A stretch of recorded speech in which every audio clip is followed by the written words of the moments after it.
A lot of other animals out there that are threatened and endangered and need the finances, the resources of people who are trying to help that species survive. So she did not, this is just not something that anybody would be interested in anymore, is having birds in the care of people doing breeding programs. They're doing fine in the wild on their own. So she did eat some of the vertebrae there, swallow it right down. She's kind of a messy eater.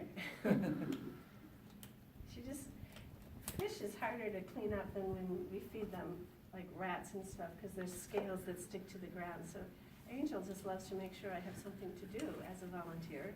I can come back and wash the floor several times. Thanks, heaps. What's the lifespan of an eagle? What is the lifespan of the eagle? In the wild, bald eagles, if they make it to that 5 or 6 years of maturity, they are likely to live to 20 or 25 years in the wild, which is a pretty long life expectancy for the very apex predator in the group. Golden eagles live just a little bit longer than that, like 25 to 30 years. But they have a really hard time.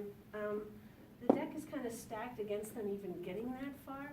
It's estimated that 30 to 50% of eagles won't make it through their first winter. They just won't know how to hunt and take care of themselves and stay warm and have enough food. So that's a mortality rate right off the bat of 30 to 50%. That's pretty high. And then they have that next 4 years, 5 years to get to the white-headed tail. It's estimated that only only 1 out of 5 eagles, only 20% is going to make it to maturity. And the rest of them just aren't going to be good enough hunters. They're going to succumb to vehicular collisions. I've seen that statistic.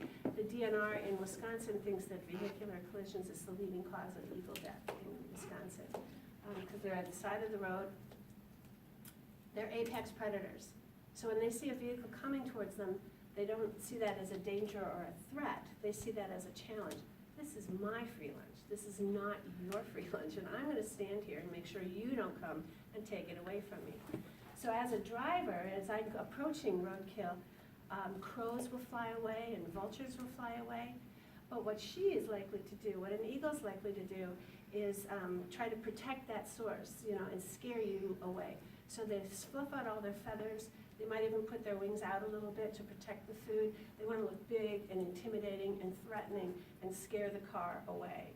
So the car, sometimes that works really great and the car goes away. Sometimes like the driver's distracted and doesn't notice, or the driver's moving too fast to react, or the driver wants to pull over the other lane but there's another vehicle and they can't do that. And so birds get injured. They get hit when they're eating at the side of the road because they're not going to fly away. This is not who they are. Crows, vultures, they're a lot lower on the chain and they protect themselves. They think defensively. The eagle doesn't think that way, and that's why they are in. 2 of our 4 birds right now are hit by vehicles. Not Angel, she fell out of the nest. But 2 of the Columbia and Donald were both hit by vehicles, and that's what brought them into the care of humans in the first place. Oh, Angel, thanks.